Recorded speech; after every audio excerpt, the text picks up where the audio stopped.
اعوذ باللہ من الشیطان الرجیم بسم اللہ الرحمن الرحیم الحمد للہ الذی نور قلوب العارفین بنور معرفتہ واثبت فؤاد انبیائہ واولیائہ بقصص الانبیاء والمرسلین وأكمل إيمان المسلمين والمؤمنين بولاية علي أمير المؤمنين عليه السلام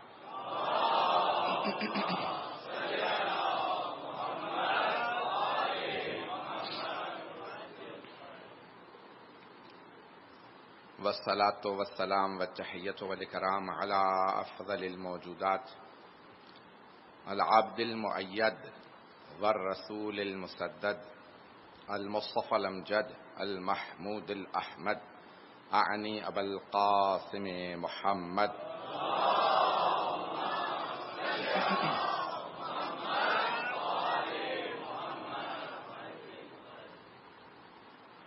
وعلى روحه ونفسه وسحره ووسيه سيد الأتقياء والأصفياء مولى الموالي إمام المتقين علي بن أبي طالب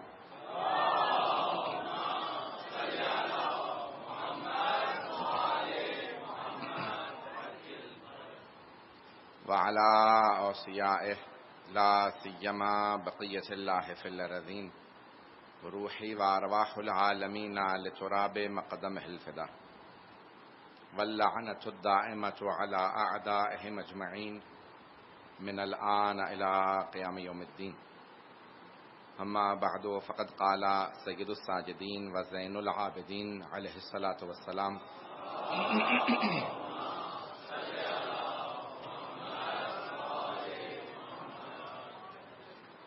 الحمد لله الأول بلا أول كان قبله والآخر بلا آخر يكون بعده صلوات على محمد وآل محمد.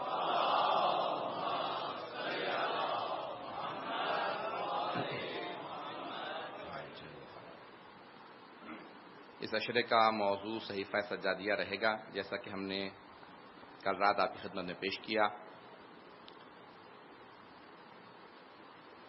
قرآن کریم کے بعد اہل بیت علیہ السلام کے ماننے والوں میں دو کتابوں کی اہمیت بہت زیادہ ہے، ایک نہج البلاغہ کی اور دوسرے صحیفہ سجادیہ کی. یہ دو کتابیں ہمارے نزدیک بہت زیادہ اہمیت کی حامل ہیں. قرآن کریم اللہ کا کلام ہے، نہج البلاغہ جناب امیر علیہ السلام کا، اور صحیفہ سجادیہ امام زین العابدین علیہ السلام.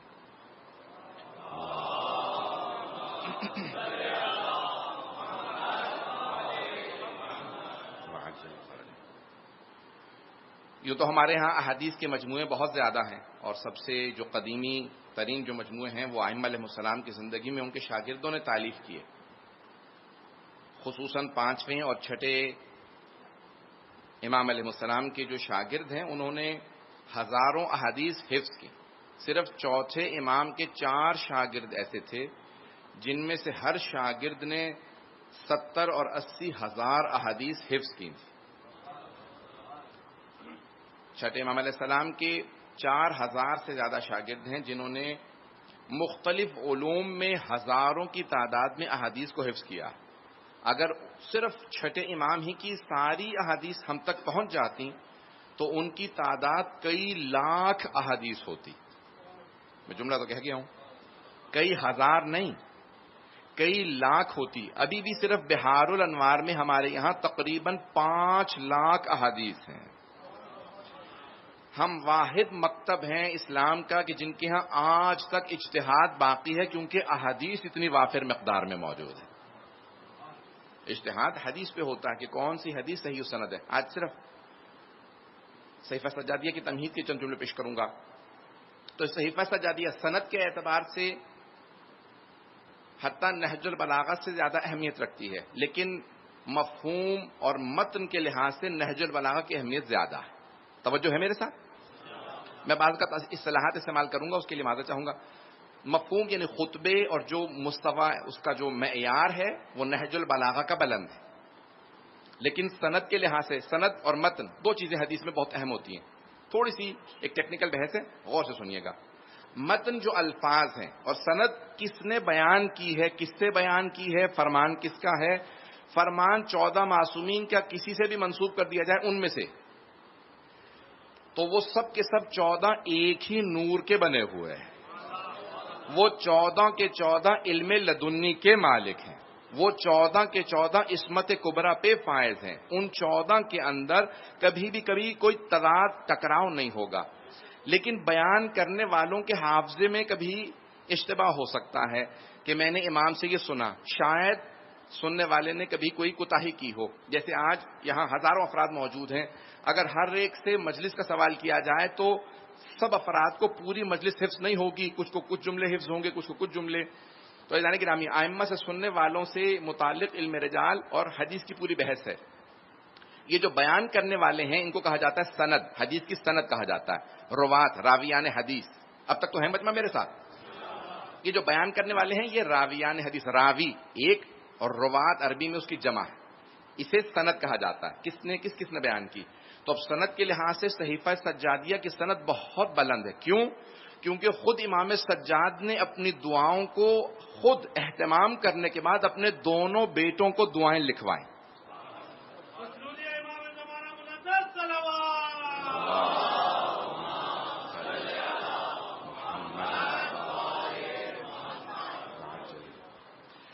نہج البلاغہ کے خطبے جناب امیر نے فرمائے، لیکن سید رضی نے جمع کیا بہت بعد میں. اب نہج البلاغہ سے متعلق تفصیل میں نہیں جاؤں گا، لیکن خود امام زین العابدین علیہ السلام نے اپنے دونوں بیٹوں کو، حضرت امام باقر علیہ السلام اور حضرت زید شہید، دونوں کو اپنی دعائیں خود تالیف، خود لکھوائیں کہ میری دعائیں لکھ لیجئے. امام باقر علیہ الصلوۃ والسلام نے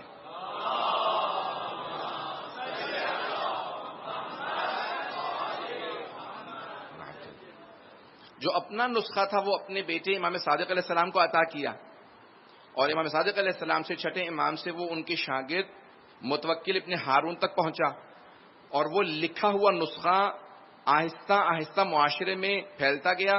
6 صدی ہجری کے اندر تمام عالم اسلام کے اندر اسی کتاب صحیفہ سجادیہ یا صحیفہ کاملہ کو زبور آل محمد اور انجیل اہل بیت کا نام دے دیا گیا تھا.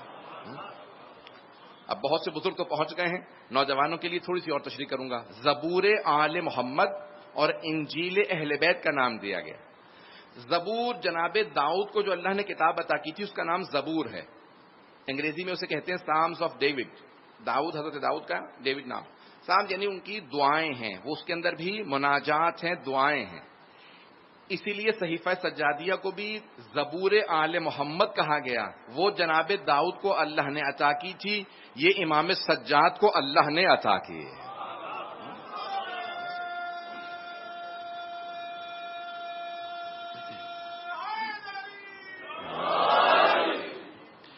بات پہنچ رہی ہے عزیزان کرام؟ میں بہت سے چہروں پہ سوالیہ نشان دیکھ رہا ہوں. میں نے کہا جناب داؤد کو اللہ نے عطا کی تھی زبور، اور امام سجاد کو صحیفہ کاملہ صحیفہ سجادیہ اللہ نے عطا کی. مجھے بہت سے بزرگوں کی تو دعا مل گئی، داد مل گئی، لیکن جہاں سوالیہ نشان ہے تھوڑی تشریح کر دوں کہ بھئی کیسے عطا کی. وحی کا سلسلہ منقطع ہو گیا، اس کے بعد پھر اب وحی نازل نہیں ہو رہی. عزیزان گرامی، وحی نازل نہیں ہو رہی، لیکن قرآن کی آیت ہے وما ینطق عن الہوی ان ہوا الا وحی یوحی. میرا حبیب تب تک کلام نہیں کرتا جب تک کہ وحی نازل نہ ہو جائے. اور پیغمبر نے کہا انہم منی وانا منہم، یہ مجھ سے ہیں میں ان سے ہوں، یہ مجھ جیسے ہیں. امت سے متعلق نہیں کہا کہ تم مجھ جیسے ہو، کہا آل مجھ جیسی ہے. تو آل بھی تب تک کلام نہیں کرتی جب تک کہ وحی نازل نہ ہو جائے. توجہ ہو. پھر بھی بہت سے چہروں پہ سوالیہ نشان ہے، تھوڑی سی اور تشریح کر دوں گا. مؤمنین سے متعلق، آپ جیسے مؤمنین سے متعلق قرآن کریم فرماتا ہے فَأَلْهَمَهَا فُجُورَهَا وَتَقْوَاهَا، اللہ کہتا ہے کہ تقوی سے پہلے الہام کی منزل ہے. توجہ، بہت سے لوگ پہنچ گئے. فَأَلْهَمَهَا فُجُورَهَا وَتَقْوَاهَا، اللہ کہتا ہے یہ جو میں نے انسان بھیجا ہے میں اسے الہام کرتا ہوں، ترقی دیتا ہوں، پھر متقی بنا دیتا ہوں. متقی سے پہلے الہام کی منزل ہے. خدا کہتا ہے میں تمہارے دلوں کے اندر ہدایت ڈالتا ہوں تب جا کے متقی بنتے ہو. جب متقی کا درجہ ایسا ہے تو ائمہ متقین کیسے ہوں گے؟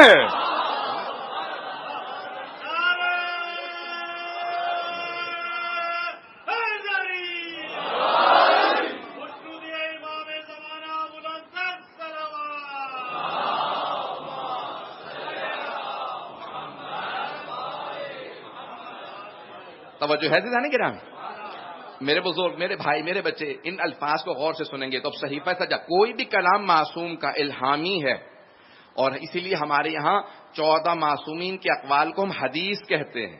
تو اب حدیث کی اقسام ہیں، میں اس کی تفصیل میں نہیں جاؤں گا، لیکن آج سن لیجئے. میں نے کہا میں نے ایک علمی موضوع لیا ہے، اشرے کا موضوع بانیان نے سب نے کہا کہ کوئی موضوع جس ہم نے انتخاب کیا ہے. اب یہ 12 مجالس اسی موضوع پہ رہیں گی. آپ بہت پیارے انداز سے سن رہے ہیں، صرف توجہ سے سنتے رہیں گے. میرا وعدہ ہے مشکل ترین مطالب کو آسان کر کے پیش کرنے کی پوری کوشش کروں گا. تو عزیزان گرامی، اب صحیفہ سجادیہ چوتھے امام علیہ السلام نے اپنے دونوں بیٹوں کو لکھوائے. کہا کہ لکھ دیجئے گا، منتشر کر دیجئے گا. کس کو؟ 5ویں امام کو اور حضرت زید کو. حضرت زید جو شہید ہونے والے تھے انہیں لکھوائے. حضرت زید کا نسخہ میں نے 5ویں امام کے متعلق بتا دیا. حضرت زید کا نسخہ ان کے بیٹے کو گیا. حضرت زید کوفے میں شہید کیے گئے، ان کے بیٹے ہیں یحییٰ ابن زید. انہوں نے اپنے بابا سے نسخہ لیا، کہا بیٹا اس نسخے کو سنبھال کے رکھنا، یہ میرے بابا نے مجھے لکھوایا تھا. یہ وہ دعائیں ہیں جو میرے بابا نے اپنے الفاظ خود مجھے لکھوائے ہیں. تو جناب یحییٰ ابن زید کے پاس وہ نسخہ رہا. جب ایک مرتبہ، اب میں تفصیل دے رہا ہوں پوری صحیفہ سجادیہ کی، پھر اور اس کے مطالب کو عمق دینے کی کوشش کروں گا کہ یہ کلام الہام حتیٰ بہت سی، میں ایک جملہ یہاں پہ کہہ کے آگے بڑھوں گا. عزیزان گرامی، کئی مرتبہ میں کیونکہ برطانیہ میں رہتا ہوں تو مجھے کئی مرتبہ عیسائیوں، یہودیوں کے، غیر مسلموں کے ہاں، کافروں کے ہاں دعوت دی جاتی ہے اسلام سے متعلق گفتگو کرنے کی. تو جب میں جاتا ہوں تو سوالات ہوتے ہیں. اب کیونکہ وہ غیر مسلم ہیں تو مجھے پتہ نہیں ہوتا کہ کیا کیا سوالات آ سکتے ہیں. میں ہمیشہ توسل کر کے جاتا ہوں.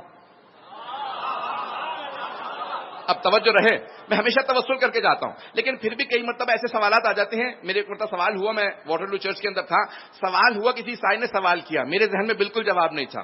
میں ان کے سامنے کچھ نہیں کر سکتا تھا، نہ دعا پڑھ سکتا تھا، نہ کوئی آیت پڑھ سکتا تھا. میں نے دل ہی دل میں باب الحوائج سے توسل کیا.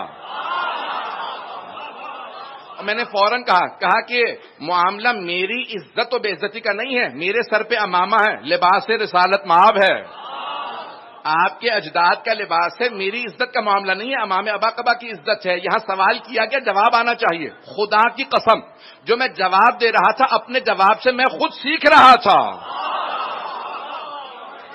میں اپنے الفاظ سے سیکھ رہا تھا. تو فوراً چھٹے امام کی حدیث اصول کافی کی میرے ذہن میں آ رہی تھی. جب تم ہمارے دفاع میں بولو گے تو پھر تم نہیں بولو گے، تمہاری زبان سے ہم بولیں گے.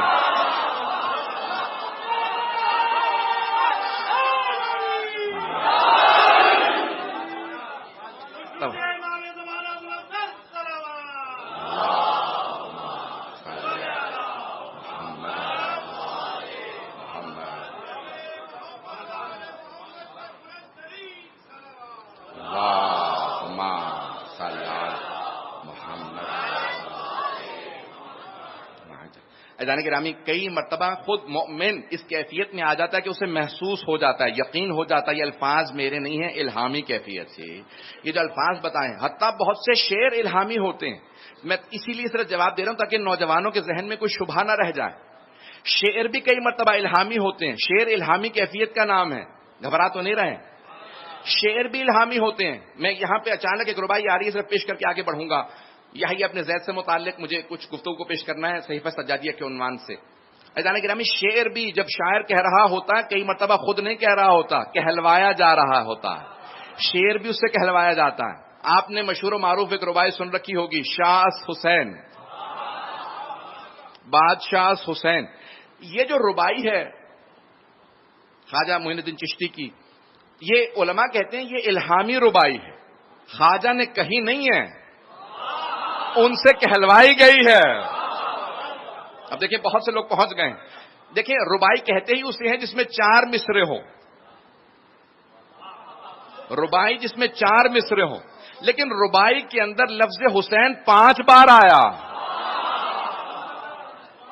شاس حسین، بادشاہ حسین، دینس حسین، دی پناس حسین، سرداد نداد 10 در دست یزید، حتیٰ کہ بنا لا الاس حسین۔ پہلے مصرے میں 2 مرتبہ حسین، دوسرے مصرے میں 2 مرتبہ حسین، آخری چوتھے مصرے میں 1 مرتبہ حسین، تیسرے مصرے میں انہوں نے حسین کہا ہی نہیں۔ توجہ ہو، تیسرے مصرے میں انہوں نے حسین کہا ہی نہیں۔ جانتے ہیں کیوں؟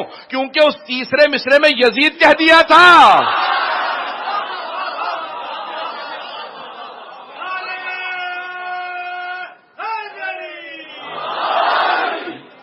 تو خود ربائی اور کلام شاعر بھی الہامی ہوتا ہے۔ معصوم سے متعلق کبھی شک نہ آنے دیجیے گا کہ جو کچھ کہتے ہیں الہام ہوتا ہے۔ یہاں تک چلیں ایک اور حدیث اصول کافی کی طرف پیش کر کے حتیٰ یہ اس کی میں بہت تشریح کر سکتا ہوں، یہ خود ایک مجلس کا موضوع ہے۔ خواجہ معین الدین چشتی کی یہ ربائی ہے نا، اس کے لیے بہت کچھ کہا جا سکتا ہے، صرف ایک جملہ روک کے کہہ رہا ہوں۔ شاہ اس حسین، شاہ فارسی میں بادشاہ کو کہا جاتا ہے، جب شاہ کہہ دیا تھا تو پھر یہ کیوں کہا بادشاہ حسین؟ جس کی حکومت محدود ہو وہ شاہ ہے، جس کی حکومت کی حدود نہ ہو وہ بادشاہ ہے۔ پھر خواجہ دوسرے مصرے میں کہتے ہیں دین اس حسین، حسین دین ہے، حسین دین ہے، مالک یوم الدین، خدا روز جزا کا مالک ہے، دین والے دن کا مالک خدا ہے۔ خواجہ کہہ رہے ہیں وہ جس دن کا خدا مالک ہے وہ میں نے کچھ بھی نہیں کہا ابھی تو، وہ دین حسین ہے، لیکن یہاں خواجہ کہتے ہیں دین اس حسین، دین پورے کا پورا حسین ہے۔ پھر کہتے ہیں نہیں، دین پناہ اس حسین، اگر دین کو بھی پناہ چاہیے ہو تو حسین کے پاس جاتا۔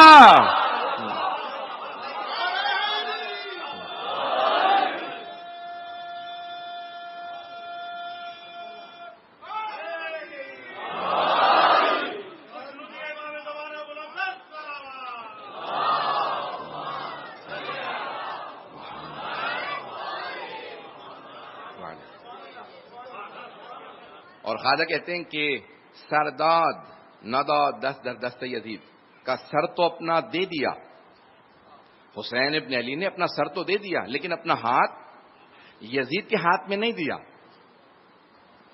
یزید نے کہا تھا یا ہاتھ دو بیعت کے لیے یا پھر سر قلم کر لوں گا، کہا سر تو دے دوں گا۔ توجہ، سر تو دے دوں گا راہ خدا کے اندر، تیرے ہاتھ میں اپنا ہاتھ نہیں دوں گا، کیونکہ یہ ہاتھ میرا ہاتھ نہیں ہے، میرے نانا رسول خدا کا ہاتھ ہے، میرے بابا علی مرتضیٰ کا ہاتھ ہے، یہ ہاتھ کسی یزید کے ہاتھ میں نہیں جا سکتا بیعت کے لیے۔ حتیٰ کہ بنا لا الہ الا حسین، دیکھیں خواجہ نے بہت پیاری یہ روایت کہی، حتیٰ کہ بنا لا الہ الا حسین، حتیٰ وہ کہتے ہیں اگر لا الہ الا اللہ کی عمارت کی بنیاد کو بھی کھود کے دیکھو گے تو اس بنیاد میں حسین نظر آئے گا کہ لا الہ الا اللہ بھی حسین کے سہارے سے کھڑا ہے۔ توحید تو باقی ہوتی، کلمہ توحید پڑھنے والا کوئی نہ ہوتا، نہیں میں اسے آگے نہیں پڑھوں گا۔ توحید، ذات توحید تو ہوتی، اللہ تو رہتا، اللہ ہے، ہمیشہ رہے گا، اللہ ہوتا، لیکن لا الہ الا اللہ کہنے والا کوئی نہ ہوتا۔ کہہ رہے حسین نے جب بیعت کر لی تو کیسا لا الہ الا اللہ؟ حسین نے کہا پروردگارہ میں بیعت نہیں کروں گا کیونکہ میں جانتا ہوں میں تیرا نمائندہ ہوں، توحید کہیں نہیں جھکتی، میں نمائندہ پروردگار ہوں۔ خدا قدرت کو ضد، اللہ اکبر، یا رسول اللہ، یا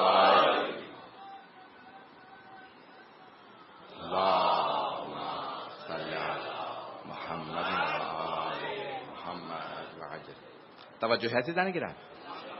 یہ ہم ایک ایسے دین کے ماننے والے ہیں جہاں ائمہ علیہم السلام نے راہ خدا میں ساری قربانیاں دی۔ اب یہی ابن زید خود شہید ہیں، آپ کے ذہنوں میں ہے کہ کربلا کا بدلہ لینے کے لیے جناب زید نے قیام کیا تھا کوفے میں، تو ائمہ علیہم السلام نے خود، آپ کے بھائی نے، 5ویں امام نے کہا کہ آپ کو شہید کر دیا جائے گا۔ جب متوکل ابن ہارون پہنچے کوفے، جب وہ کوفے سے نکل چکے تھے، خراسان کے راستے میں تھے. متوکل ابن ہارون کون ہے؟ صحیفہ سجادیہ کا جن کا نسخہ امام صادق نے انہیں عطا کیا تھا. ذہن میں رہے گا، میں نے بھی بتایا تھا پہلے بھی. متوکل ابن ہارون یہ امام کے شاگرد ہیں. وہ بادشاہ متوکل اور ہے، یہ امام کے شاگرد ہیں. متوکل ابن ہارون. الفاظ ذہن میں بیٹھ رہے ہیں میرے؟ تو عزیزان گرامی، وہ کہتے ہیں کہ میں ان سے اس وقت ملا. 2 نسخے صحیفہ سجادیہ کے چوتھے امام نے اپنے دونوں بیٹوں کو عطا کیے، دونوں کو لکھوایا، 5ویں امام کو اور حضرت زید. حضرت زید کا نسخہ ان کے بیٹے یحییٰ ابن زید کو گیا. یحییٰ ابن زید کہاں جا رہے ہیں؟ کوفے سے خراسان کی طرف، مشہد کی طرف جا رہے ہیں. راستے میں متوکل ابن ہارون سے ملاقات ہوتی ہے. ایک مرتبہ جب ملے تو کہا فرزند رسول آپ کی عظمتوں کو سلام ہو، آپ کو تسلیت پیش کرتا ہوں، آپ کے بابا کو شہید کر دیا گیا جیسے آپ کے اجداد شہید ہیں. کہا کہاں سے آ رہے ہو متوکل؟ کہا میں مدینے سے آ رہا ہوں. کہا ہمارے جو مولا اور آقا جعفر ابن محمد ہیں، امام جعفر صادق علیہ الصلوۃ والسلام،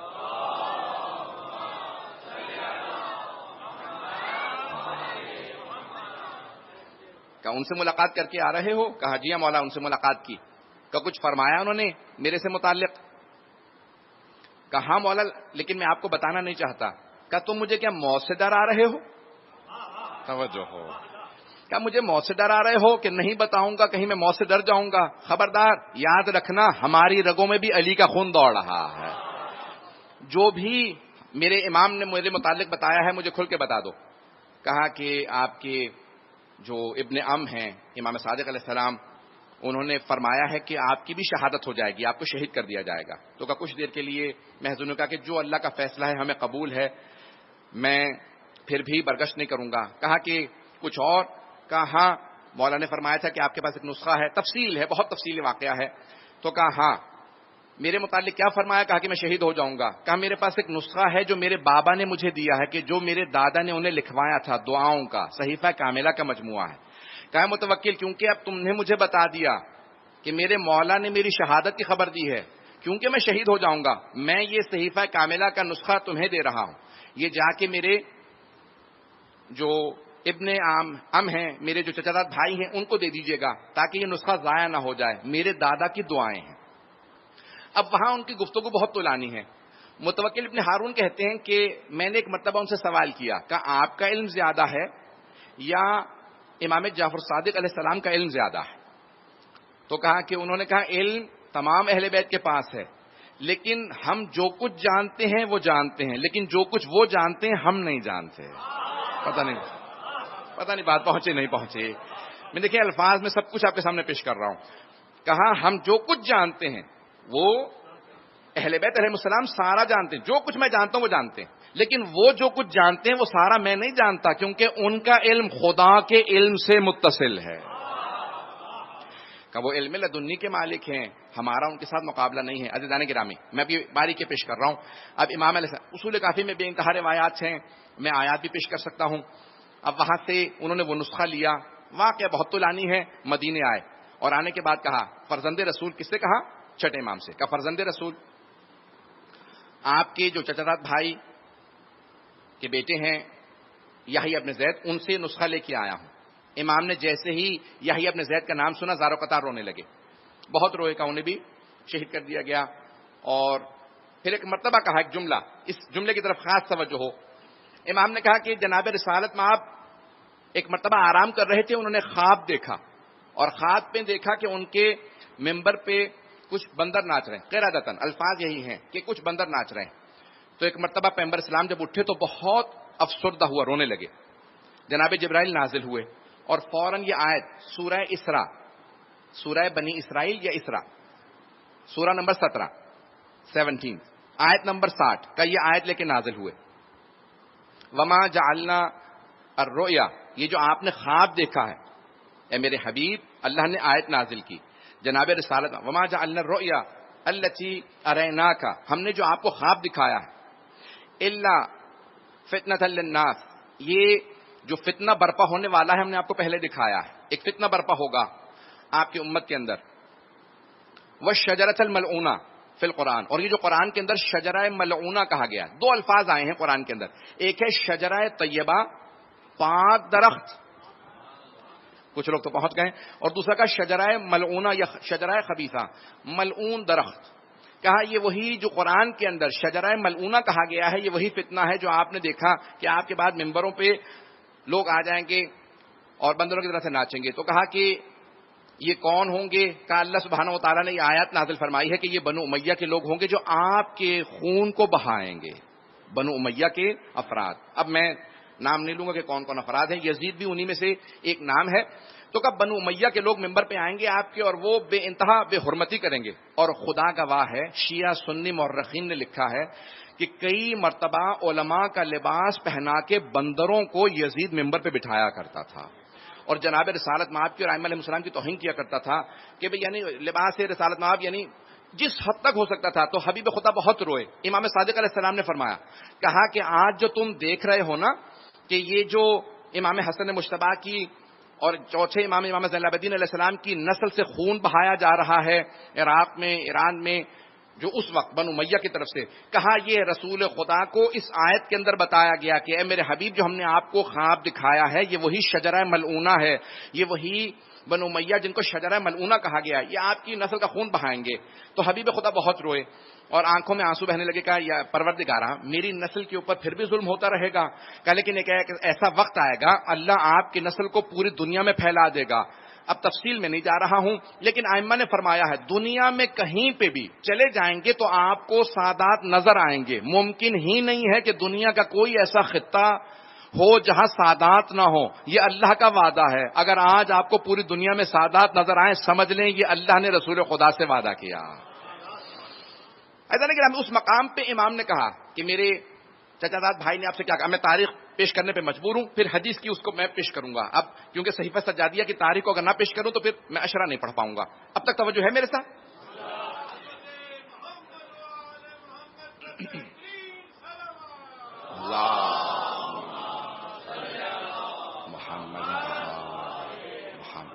وعجل فرج. اذان کی رامی, اب ایک مرتبہ چھٹے امام علیہ السلام نے فرمایا, کہا کہ یہ نسخہ جو ہمارے یحییٰ ابن زید نے میرے بھائی نے دیا ہے, کہ میرے پاس ایک نسخہ موجود ہے, ذرا دیکھو. کہ میں نے دونوں, متوکل ابن ہارون کہتے ہیں میں نے دونوں نسخے سامنے رکھے, کہ ایک لفظ کا بھی فرق نہیں تھا.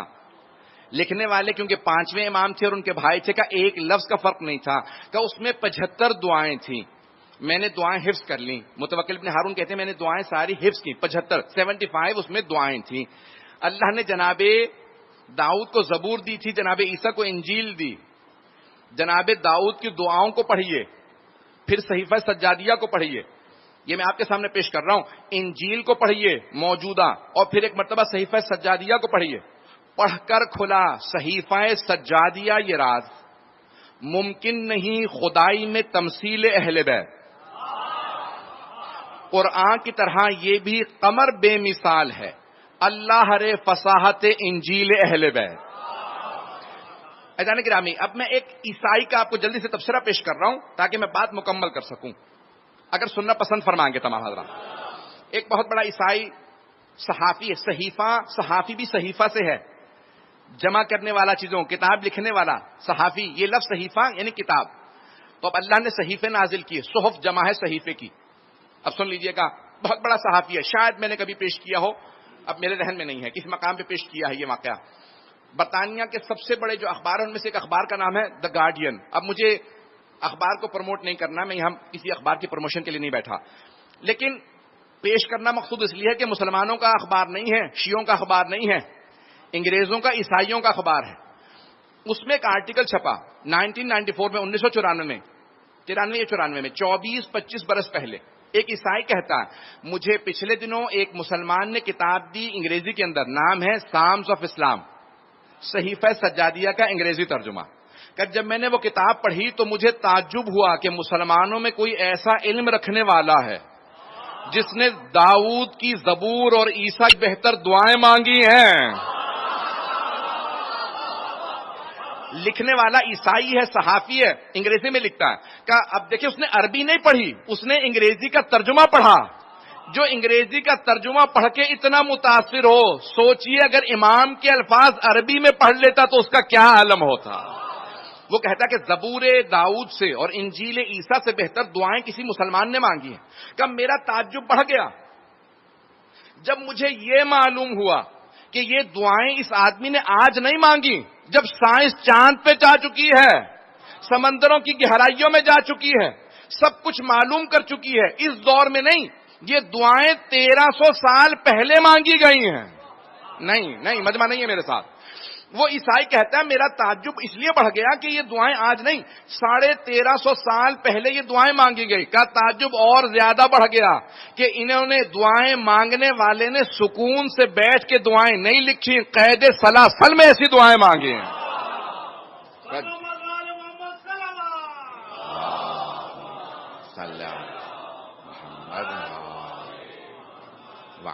وہ عیسائی کہتا ہے کہ اگر کسی کی قید سلاسل میں دعائیں ایسی ہوں، اگر انہیں سکون ملا ہوتا تو وہ کیسی دعائیں مانگتے.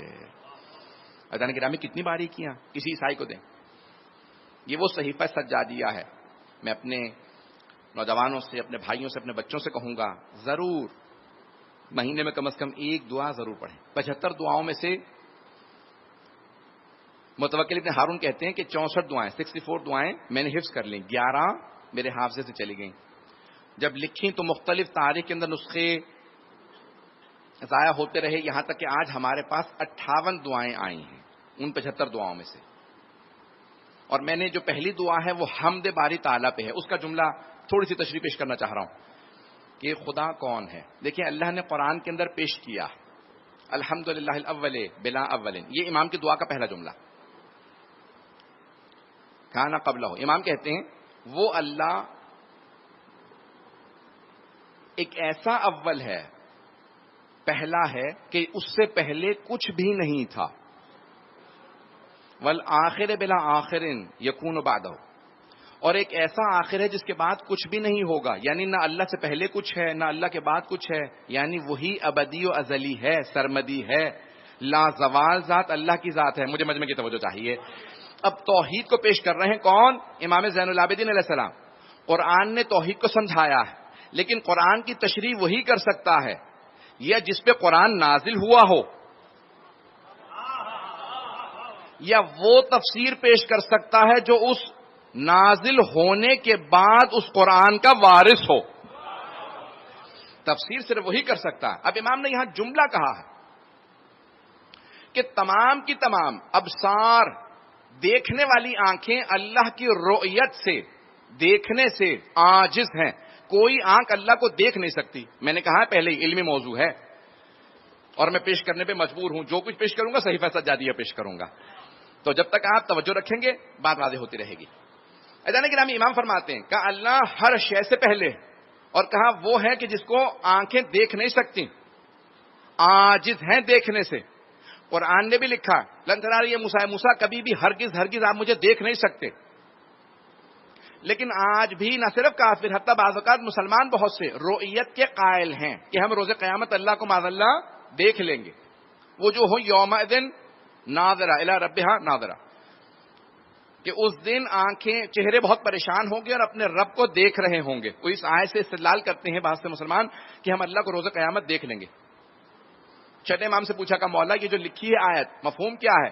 مولا نے کہا یہاں اللہ کو دیکھنا مقصود نہیں ہے، بلکہ جب سارے چہرے پریشان ہوں گے تو رحمت پروردگار سے امید لگائے دیکھ رہے ہوں گے اگر پہنچ جائیں. آپ اردو میں بھی کہتے ہیں کہ ہم جب بھی پریشان ہوتے ہیں ہم آپ کی طرف دیکھتے ہیں. یہاں پہ دیکھنا یہ لفظی معنی میں نہیں ہوتا بلکہ یعنی امید رکھتے ہیں. مولا فرماتے ہیں یہ سب آنکھیں دیکھ رہی ہوں گی بغیر ہمارے کوئی سمجھ نہیں سکتا. مولا فرماتے ہیں یہ دیکھ اللہ کے وجود کو، اللہ جسم نہیں ہے، اس کا وجود جسم نہیں ہے کہ لوگ دیکھ سکیں. کہا اس لیے کوئی اللہ کو نہیں دیکھ سکے گا، لیکن رحمت پروردگار کی طرف سب کی امید ہوگی. اب چوتھے امام اس دعا کے اندر تشریح کر رہے ہیں. میں نے کل عرض کیا تھا کہ امام کو خطبے دینے پہ پابندی تھی، ائمہ خطبے دیتے تھے. چوتھے امام پہ پابندی لگائی واقعہ کربلا کے بعد. اس سے پہلے تو سید الشہداء خود خطبہ دیتے. جب واقعہ کربلا کے بعد آپ پہ پابندی لگا دی گئی، خطبہ نہیں دے سکتے آپ. امام نے حتیٰ جو دربار یزید میں خطبہ دیا اس پہ بھی پہلے روک دیا گیا تھا، بعد میں خطبہ دیا. ہر جگہ نہیں آپ خطبہ نہیں دے سکتے. امام نے کہا ٹھیک ہے خطبے سے روک سکتے ہو، دعا مانگنے سے تو نہیں روک سکتے.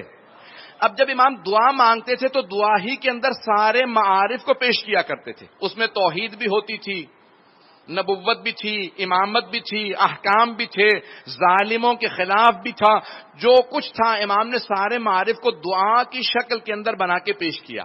اب آئیے ذرا پیش کر رہا ہوں سارے علم کلام کے مباحث کو آپ اس دعا کے اندر پائیں گے، اور میں لازماً پیش کروں گا، جانتا ہوں علمی موضوع ہے، اور پیش کر کے انشاءاللہ آپ کی خدمت میں پھر چند جملے آخر میں مصائب کے. عزیزان گرامی، اب امام توحید پیش کر رہے ہیں کہ خدا کو دیکھا نہیں جا سکتا، عاجز ہیں آنکھیں اللہ کو دیکھنے سے. میں اس کی تشریح کرنا چاہ رہا ہوں، مجمع کی توجہ رہے میرے ساتھ. عاجز ہیں آنکھیں، لفظ امام استعمال کر رہے ہیں عاجز ہیں. عجز اور عاجزی یعنی جب انسان کے اندر صلاحیت ہی نہ ہو اسے عاجزی کہا جاتا ہے. اسی سے لفظ معجزہ بھی نکلا ہے. قرآن معجزہ ہے، یعنی انسان عاجز ہے قرآن جیسی کتاب لانے سے. امام فرماتے ہیں جس طرح سے کوئی قرآن جیسی کتاب نہیں لا سکتا، اسی طرح سے اللہ کو دیکھنے سے عاجز ہے. عاجز ہے دیکھنے سے نہیں. تب تک مجھے وہاں کچھ نہیں چاہیے جب تک کہ میں جملہ سمجھا نہ لوں. اب مجھے سارے مجمع کی توجہ چاہیے. امام فرماتے ہیں عاجز ہے انسان اللہ کو دیکھنے سے. کیوں عاجز ہے؟ کیونکہ انسان خود جسم ہے اور آنکھوں سے دیکھتا ہے. آنکھیں جہت کی محتاج ہیں. جہت یعنی ڈائریکشن. چند چیزوں کے بغیر میں اور آپ دیکھ نہیں سکتے. جب تک کہ روشنی نہ ہو، نور نہ ہو، میں اور آپ دیکھ نہیں سکتے. اندھیرے میں ہمیں کچھ نظر نہیں آتا. پہلی چیز دیکھنے کے لیے ہے نور شرط. دوسری جہت. جب میں اس طرف دیکھ رہا ہوں تو مجھے نہیں پتا پیچھے کیا ہو رہا ہے. جب میں دائیں دیکھوں تو بائیں کو نہیں دیکھ سکتا. توجہ. انسان جہت ڈائریکشن. انسان جس جہت میں دیکھتا، 6 جہات ہیں، اوپر نیچے دائیں بائیں سامنے پیچھے، 6 جہات ہیں. انسان جب ایک جہت میں دیکھتا ہے تو دوسری جہت میں نہیں دیکھ سکتا. جو چیز جہت میں آ جائے وہ جہت میں محدود ہو جاتی ہے. اگر بات پہنچ جائے، جو چیز نظر میں آ جائے، بینائی میں آ جائے، وہ جہت میں محدود ہو جاتی ہے. اللہ لامحدود ہے. اگر اس طرف ہو تو اس طرف نہیں ہے. اللہ کہتا ہے میں محدود نہیں ہوں. جو تم دیکھ رہے ہو تمہارے دیکھنے کی ایجاد ہے. میں ایجاد سے بالا تر ہوں. میں ایجاد کرتا ہوں، مجھے کوئی نہیں دیکھ سکتا. اگر بات پہنچ گئی ہو. یہ توحید کے کس زاویے کو امام پیش کر رہے ہیں؟ امام فرماتے ہیں عاجز ہے انسان. عاجز ہے خدا کو دیکھنے سے. پھر اگلے جملے میں کہتے ہیں کہ اس نے اس ساری کائنات کو بنایا ہے. اور پھر جملہ کہتے ہیں کیسے؟ اختراع جدید بنایا. میں اور آپ اگر کوئی چیز بنانا چاہتے ہیں نا تو ہمارے سامنے کوئی مثال موجود ہو تو ہم بنا پاتے ہیں. آپ میں سے کوئی آدمی کہے میں اسی ممبر جیسا ممبر بنانا چاہتا ہوں تو آپ ممبر کو دیکھیں گے پھر ممبر بنائیں گے. امام کتنی باریکی سے توحید کو پیش کر رہے ہیں. کہا اللہ کے سامنے اتنی بڑی کائنات کی کوئی مثال موجود نہیں تھی، اس نے ایسی کائنات بنائی ہے. کوئی ساری کائنات کو اس نے خلق کیا بغیر کسی مثال کے. اس نے کسی شے کو دیکھے بغیر اتنی دقیق، اتنی دقت سے کائنات کو بنایا ہے کہ کوئی شے دوسرے سے ٹکراتی نہیں ہے، کہیں کوئی تصادم نہیں پایا جاتا. اور کہا اسی لیے اسی کی ذات سجدے کے لائق ہے. اور یہ کون سمجھا سکتا ہے؟ جس کا اپنا لقب سید الساجدین ہو. صرف ایک واقعہ پیش کروں گا، کل تفصیل سے آپ کے سامنے مطالب کو پیش کروں گا. آج میں نے ساری آپ کے سامنے صحیفہ سجادیہ کی تاریخ کو پیش کیا ہے. صحیفہ کاملہ، الصحیفۃ الکاملہ. امام کا لقب ہے سید الساجدین. سننا پسند فرمائیں گے؟ امام زین العابدین کی خوشنودی کے لیے بآواز بلند صلوات پڑھیں گے.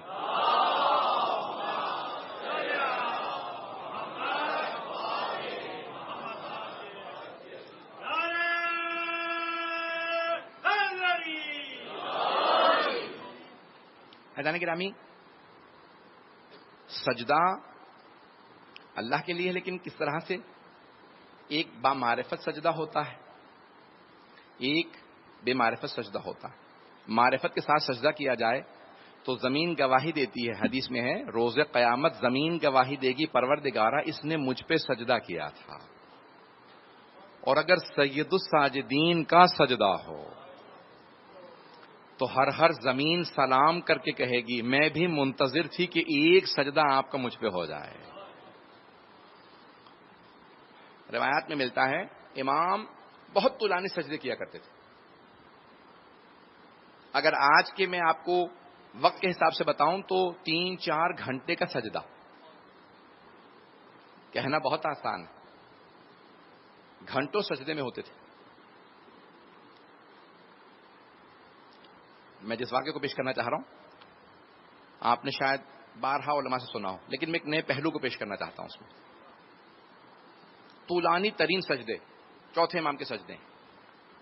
جب سجدے میں ہیں اپنے گھر میں, واقعہ میں نے کہا نا آپ نے سن رکھا ہوگا کئی علماء سے, تو اچانک آواز آتی ہے کہ ارے محمد باقر کنویں میں گر گئے. چوتھے امام کی زوجہ اور 5ویں امام کی والدہ حضرت فاطمہ بنت حسن, امام حسن مجتبی علیہ السلام کی صاحبزادی ہیں. جیسے ہی انہوں نے سنا, پردہ حائل تھا کہ وہ باہر جاتی کیونکہ مجمع عام جمع ہو چکا, لوگ تھے, روتی ہوئی اس حجرے میں آئیں جہاں چوتھے امام سجدے میں تھے. کہا میرے آقا میرے سرتاج ہمارا بیٹا کنویں میں گر گیا. امام سجدے میں ہیں, سجدے کو طول دے رہے. وہاں بہت دیر گزر گئی, 5ویں امام کنویں میں ہیں. اب لوگ چیمی گوئیاں کر رہے ہیں, آپس میں باتیں کر رہے ہیں. بچہ تو شاید اب زندہ نہیں رہا ہوگا, باتیں ہو رہی ہیں. یہاں پہ امام کا سجدہ طولانی سے طولانی تر ہوتا چلا جا رہا ہے. امام نے اپنے وقت کے حساب سے سجدہ تمام کیا. جیسے سجدے سے اٹھے تو دیکھا کہ آپ کی زوجہ آنسوؤں میں ہے. اب انداز دیکھیے امام کی گفتگو کا. کہا اے کنیز خدا یا امت اللہ, اے کنیز خدا کیا بات ہے, آپ اتنا گریہ کیوں کر رہی ہیں؟ کہا کہ فرزند رسول ہمارا بیٹا کنویں میں گر گیا. اب دیکھیں بی بی یہ نہیں کہتی کہ کیا آپ کو آواز نہیں آ رہی تھی. کچھ لوگ پہنچ گئے. بی بی یہ نہیں کہتی جناب فاطمہ بنت حسن کیا آپ کو آواز نہیں آ رہی تھی, میں آدھے گھنٹے یا 1 گھنٹے یا 1.5 گھنٹے جتنی بھی دیر سے آوازیں دے رہی تھی. کیوں؟ کیونکہ وہ بھی جانتی ہیں یہ حجت خدا ہے. بھائی وہ امام کی بیٹی ہیں, امام کی پوتی ہیں, امام کی بھتیجی ہیں, امام کی زوجہ ہیں, امام کی ماں ہیں, امام کی دادی ہیں. اگر رشتے پہ پہنچ گئے ہوں تو پہنچ گئے ہوں. جو چاروں طرف سے امامت میں گھری ہوں وہ عام بی بی نہیں تھی. جیسے ہی انہوں نے پوچھا کہ فرزند رسول ہمارا بیٹا کنویں میں گر گیا, امام نے پلٹ کے کہا آنسو صاف کر لیجئے, میں ابھی ہمارے بیٹے کو لے کے آتا ہوں. تو اب مورخین نے یہ کہا کہ جناب فاطمہ بنت حسن نے آنسو صاف کر لیے. کیوں؟ کیونکہ جانتی ہیں جس نے زبان دی ہے وہ حجت خدا ہے.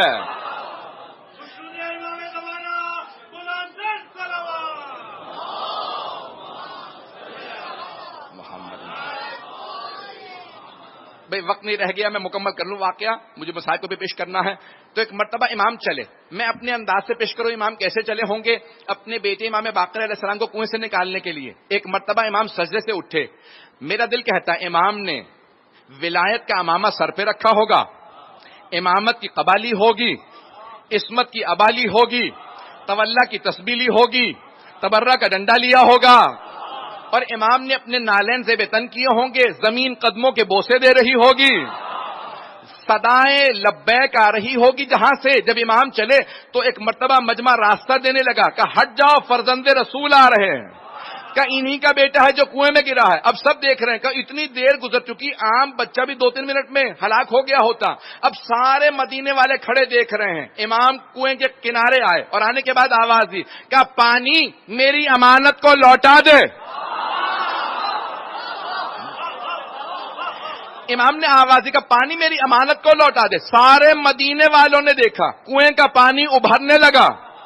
جب کنویں کا پانی ابھرا تو سب نے دیکھا امام باقر پانی کے اندر نہیں پانی کے اوپر بیٹھے ہوئے تھے. میری بات کو سنیے گا, بنارا نہیں آئے گا. امام نے ہاتھوں کو بڑھایا, چوتھے امام نے آغوش کو پھیلایا, 5ویں امام آغوش میں آئے, امام نے سینے سے لگایا, پیشانی کا بوسہ دیا, چلنے لگے. جب چلنے لگے تو ایک نے ہمت کی, سوال کیا فرزند رسول آپ کو کوئی پریشانی نہیں تھی کہ میرا بیٹا کنویں میں گر گیا؟ امام نے کہا نہیں. کہا ایک لہجے بھی پریشان نہیں ہوئے؟ امام نے کہا نہیں. کہا میں پوچھ سکتا ہوں کیوں پریشان نہیں ہوئے؟ امام نے کہا ہاں, کیونکہ جب میں اس کے سجدے میں تھا میں نے اس کی عبادت میں کوئی خیانت نہیں کی. جب میں نے اس کے سجدے میں خیانت نہیں کی تو وہ میری امانت میں کیسے خیانت؟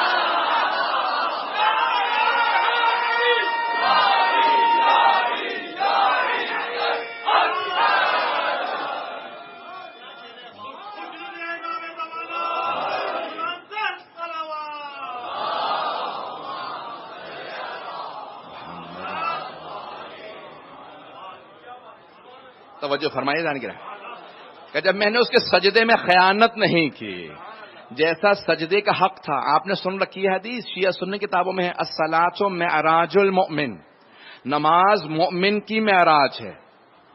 نماز مومن کی معراج ہے. نماز کی معراج سجدہ ہے. توجہ ہو، نماز کی معراج سجدہ ہے، اور سجدے کی معراج سید الساجدین کا سجدہ. اب امام علیہ السلام سجدے میں ہیں، جہاں سجدہ ناز کرے کہ کس انداز سے امام سجدہ بجا لاتے ہیں. عزیزان گرامی، جہاں ایسے سجدے ہوں، جہاں ایسی عبادت ہو. روایت کے الفاظ ہیں، امام جب دعا مانگنے بیٹھتے، حضرت داؤد سے متعلق مورخین نے لکھا ہے، جب وہ زبور کی تلاوت کرتے تھے نا تو پرندے بھی زمین پہ اتر آتے تھے.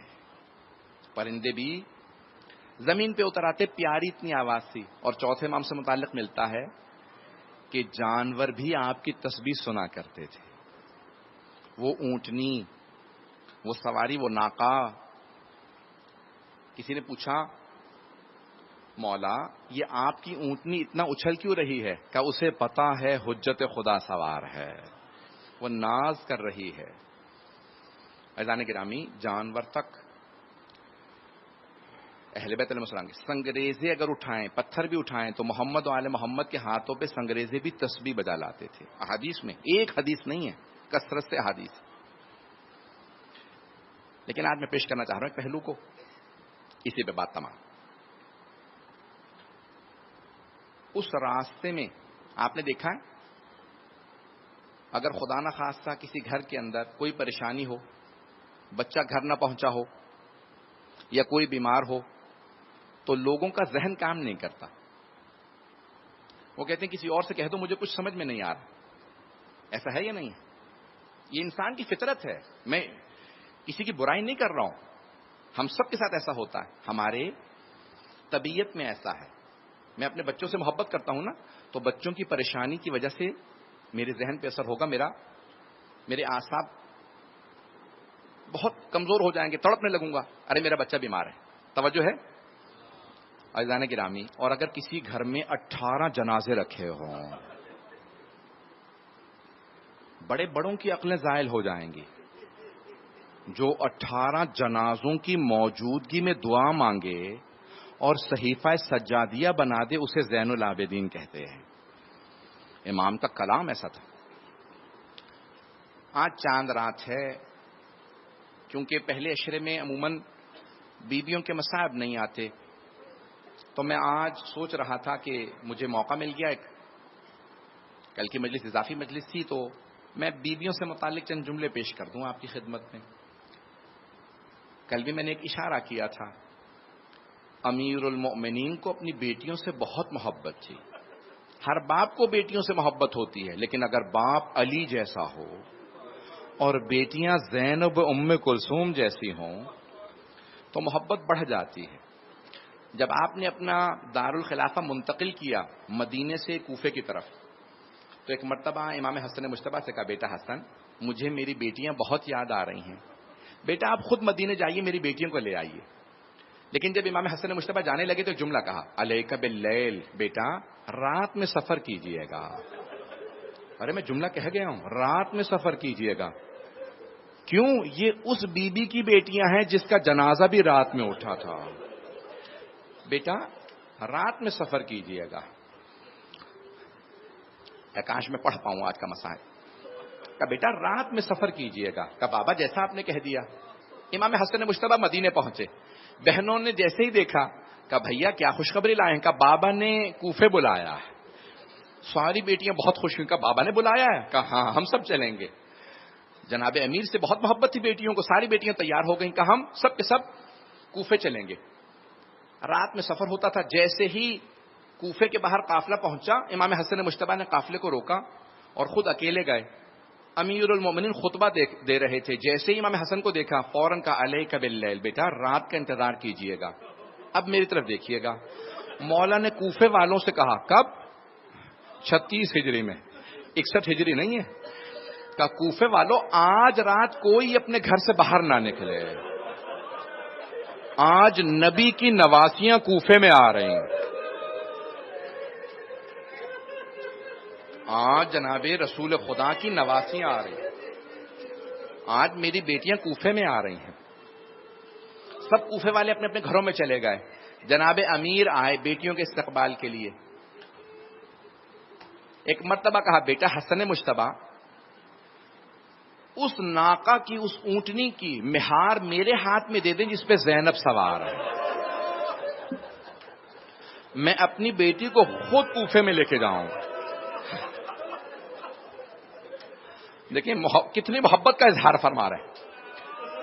اونٹنیاں موجود ہیں، مولا نے اس ناقہ کی مہار ہاتھ میں لی جس پہ جناب زینب ہیں. اپنے ہاتھ سے مہار تھام کے مولا کوفے میں اپنی بیٹی کو لے کے آ رہے ہیں. ایک مرتبہ مولا نے آواز دی، بیٹی زینب. کہا جی بابا جان. کہا بیٹی ذرا اماری کا پردہ ہٹائیے گا. جناب زینب نے اماری کا پردہ ہٹایا. کہا جی بابا جان فرمائیے. جناب زینب نے جیسے مولا مشکل کشا کو دیکھا نا، تو جانتے مولا نے کیا کہا؟ کہا بیٹی غور سے دیکھ لو، یہ کوفے کا پہلا چوک ہے.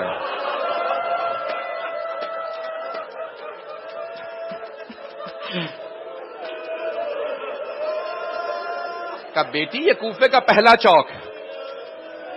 جناب زینب نے اماری کا پردہ گرا دیا. امیر المؤمنین نے مہار کو پکڑا، آگے بڑھے.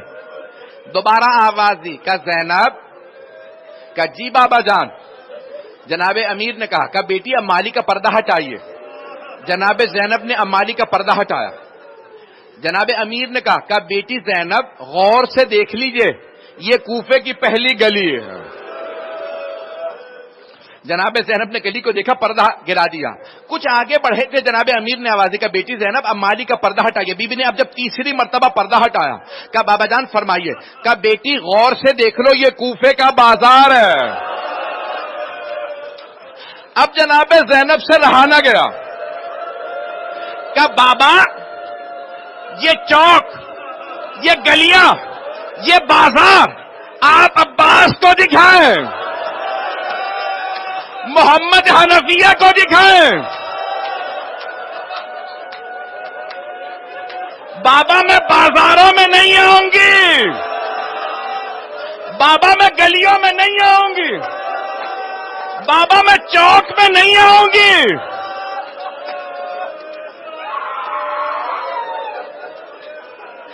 ایک مرتبہ جناب امیر نے آواز دے کے کہا بیٹی کل یہی کوفہ ہوگا، یہی بازار ہوگا، ہاتھوں میں پتھر ہوں گے، علی کی بیٹیاں ہوں گی.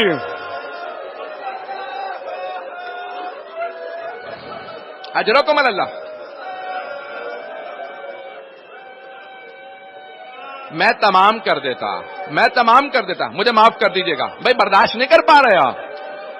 میرے مولا نے رو کے کہا بیٹی زینب کل یہی کوفہ ہوگا، یہی بازار ہوگا، ہاتھوں میں پتھر ہوں گے، علی کی بیٹیاں ہوں گی. اور ایک اور جملہ، مولا یہ جملہ نہ کہے کہ میری زینب نہ عباس ہوگا.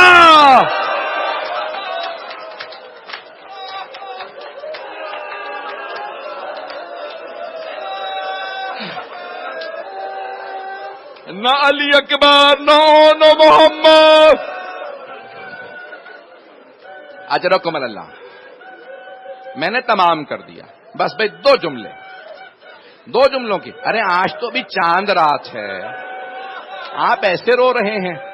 جب میں شہادتیں پڑھوں گا تو کیا کیجئے گا؟ ایک جملہ کہو.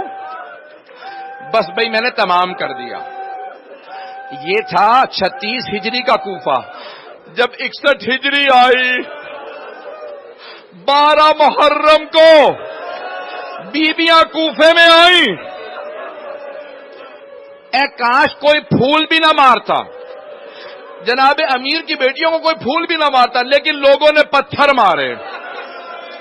جب لوگ پتھر مار رہے تھے نا، اچانک ایک طرف سے آواز آئی، السلام علیک یا ابا عبداللہ۔ کچھ کہتے ہیں یہ کوفے کی روایت ہے، کچھ کہتے ہیں شام کی روایت ہے، مجھے بحث نہیں، لیکن آواز آئی السلام علیک یا ابا عبداللہ الحسین، اے ابا عبداللہ الحسین آپ کی عظمتوں کو سلام۔ جناب زینب نے سوال کیا، بیٹا سجاد، اس غربت کے عالم نے کس نے میرے بھائی کو سلام کیا؟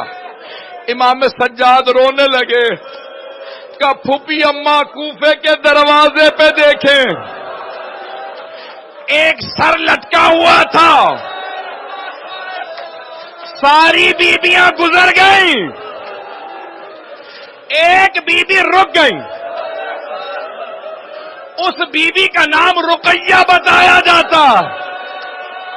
وہ بیوی کہنے لگے، مسلم جو آپ پہ بیتی مجھے پتا چل گیا، جو مجھ پہ گزری آپ کو پتا، مسلم مجھے اتنا بتا دے میرے 2 یتیم بچے کہاں ہیں؟ الا لعنت اللہ علی القوم الظالمین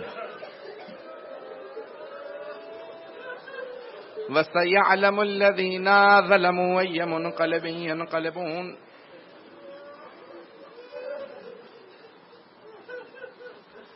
مختصر سی دعا کراؤں گا، ارے صحیفہ سجادیہ کے صدقے میں مانگ لیجئے، چادر جناب زینب کے صدقے میں مانگ لیجئے، جو مانگیں گے عطا ہوگا۔